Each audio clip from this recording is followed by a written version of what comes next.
¿Y en público? ¿Cuál es el cambio? ¿Existe alguna renovación o siempre es la misma gente la que va a comprar? No, te diría que primero hay una altísima infidelidad. Uno no va siempre al mismo local, Claro. y a la misma bandera. Uno es infiel. Hoy le preguntás al consumidor y dice, yo voy a seguir siendo fiel. Pero dentro de esa fidelidad que hoy te está diciendo, asumo que voy a más de 2 o 3 banderas distintas. ¿Por qué? De nuevo, por esta dinámica. Y no solo compiten contra banderas o contra el retail moderno entre sí, sino que compiten contra otros canales. Tenés Claro. el almacén de la esquina, el supermercado chino del barrio, tenés la farmacia, tenés el kiosco, tenés el minimercado cuando paras a cargar a nafta y compras algo ahí. Todos compiten contra todos. El tema, volvemos al consumidor. El consumidor tiene un solo bolsillo. Hoy está un poco más preocupado con su dinero y también tenga menos ganas de gastarlo, donde hoy está empezando a privilegiar un poco más el ahorro. Todos los canales compiten y dentro de esos canales todas las categorías compiten, y eso es lo fascinante que tiene este negocio, ¿no? El consumidor siempre cambia, las empresas que mejor leen esos cambios son las que pueden llevar adelante propuestas. ¿Y esas empresas también tienen estrategias distintas en función del canal? O sea, yo puedo ser una marca que puedo tener un trato hacia los supermercados y otras grandes superficies y otro canal Definitivamente. tradicional. Te diría que hoy la mayoría de las compañías tienen estrategias distintas por cada uno de los canales. Entonces, tal vez vos encontrás un surtido distinto en un canal, en un almacén que en un supermercado. Lo que está pasando con las gaseosas y los retornables son los retornables, la penetración del sachet en algunos canales. Las estrategias de surtido y de precio, evidentemente, son muy buenas y muy adecuadas en este momento de crisis, ¿no?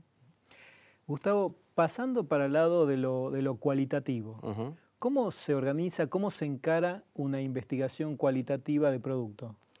Ok, primero entender bien cuál es el diagnóstico, ¿no? Cuál es el brief, entender cuál es el problema, qué es lo que queremos averiguar, y después ver de todas las metodologías que hay, cuál es la más apropiada. Seguramente siempre hay más de un camino para entender un problema. El tema es entender cuál es. Nosotros dentro de nuestro portfolio de productos tenemos uno que apunta a entender el tema del precio. Y el tema del precio lo podemos entender de distintos abordajes y tal vez de distintas divisiones de Nielsen. El tema es entender cuál de los tres es el más adecuado para ese momento y hacer la recomendación al cliente.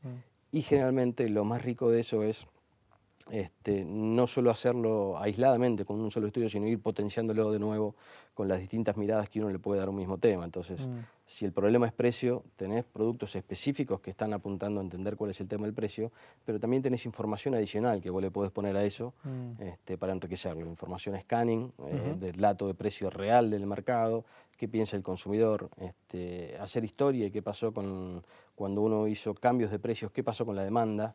Entonces uno puede entender el pasado, entender qué pasó en el precio y en la demanda con acciones de precio, qué va a pasar en el futuro. También puede decir, ¿qué pasaría si yo subo un 10% o si bajo un 5% los precios? ¿Cómo reaccionaría la demanda? O sea, hacen trabajos de análisis de sensibilidad. Absolutamente, absolutamente. Con lo cual tenés un espacio temporal desde el ayer, el hoy y el mañana. Cada retail moderno hoy tiene un posicionamiento claro, desde sus discursos, desde los claims publicitarios, desde el layout del local, tamaños chicos, medianos, superficies más grandes. Tenés banderas que han desarrollado el concepto de cercanía, con propuestas de cercanía, cambiando el nombre de la bandera, pero asociándolo a la marca principal. Digo, tenés un montón de posicionamientos y en eso evidentemente el precio siempre va a estar. Pero hoy la cercanía empieza a ser un factor decisivo también y por eso tenés grandes jugadores que hoy están apostando mucho a ese crecimiento, desde el lado de la comunicación y desde el lado de propuestas de nuevos negocios hacia el consumidor, ¿no? El comportamiento del consumidor es tan sofisticado y tan complejo que poder detectar quién es el que toma la decisión de comprar qué producto en una familia es clave. Absolutamente.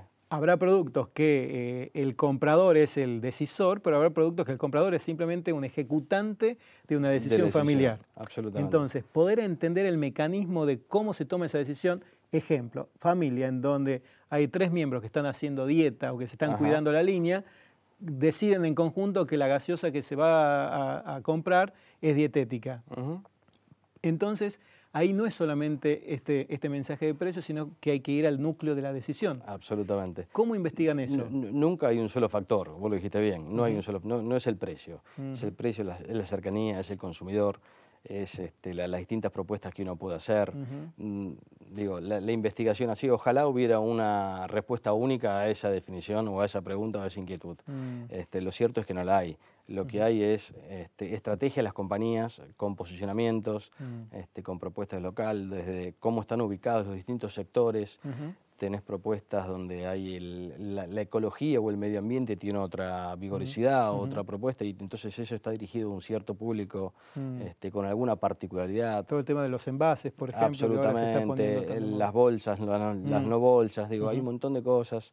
Los programas de responsabilidad social empresaria, los mensajes, las acciones en la comunidad. Hay un sinfín de trabajos que hacen las cadenas para trabajar en esto. Ok. Gustavo, y por último, contame un poco de coyuntura.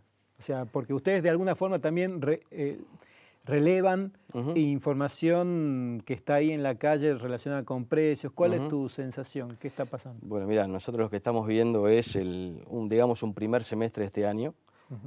Digamos porque va en realidad desde diciembre a mayo. Nuestras mediciones siempre tienen un corrimiento de un mes aproximadamente, entonces leemos. Lo que estamos viendo es que hay una retracción del consumo, eso está claro. Empezó a fines del año 2008, hoy continúa. Si hoy tenemos que hacer y poner un número, estamos un 1% abajo de lo que se consumió en el semestre del año 2008. De nuevo, en ese 1% de caída tenés básicamente los tres canales, el supermercados, el autoservicios y el tradicional, donde el único que está presentando algún síntoma positivo, algún señal positiva, es el canal supermercados. Ahí lo que miden es cantidad, ¿no? Eso es cantidad. Litros, exactamente, kilogramos, unidades, etc. El canal autoservicios está presentando caídas, el canal autoservicios está contenido adentro del canal asiático y el canal tradicional también está presentando algunas caídas de consumos. Eso es de alguna forma preocupante, es lo que se está viendo desde otros tipos de indicadores. Esto es consumo, esto es gasto de la gente en un conjunto de más de 80 categorías, con lo cual eso es lo que estamos viendo. En GBA hay una retracción también. Información de lo que puede estar pasando, ya que Nielsen es una compañía global, en mercado, no sé, en alguna ciudad europea? No tengo el dato acá de Europa, pero te diría que en Latinoamérica, que son datos que vemos todos los días, las caídas y la desaceleración se está viendo en todos los países. En algunos con mayor o menor intensidad, algunos que están mucho más expuestos a Estados Unidos como México, tal vez Chile. La caída más fuerte. Claro. Los números son otros, pero van todos al mismo sentido. ¿No? También medimos globalmente la confianza del consumidor. Eso, si uno ve cuál es el primer semestre de 2008, el segundo semestre de 2008 y el primer semestre de 2009 también se ven caídas, ¿no? Con lo cual, digamos, sin ser pesimistas, es claro que hay una crisis, es claro que hay una restricción del consumo. El consumidor está, en Argentina particularmente con la experiencia, piensa mucho más sus decisiones, está cuidando mucho más su dinero y ese es el desafío que tienen las empresas para hacer... Para seducirlos. Exactamente. De acuerdo. Gustavo, muchísimas gracias por haber estado con nosotros, ha sido muy ilustrativa tu explicación. Muchas gracias. Muchas gracias, Vos, un placer. Un placer. Dale.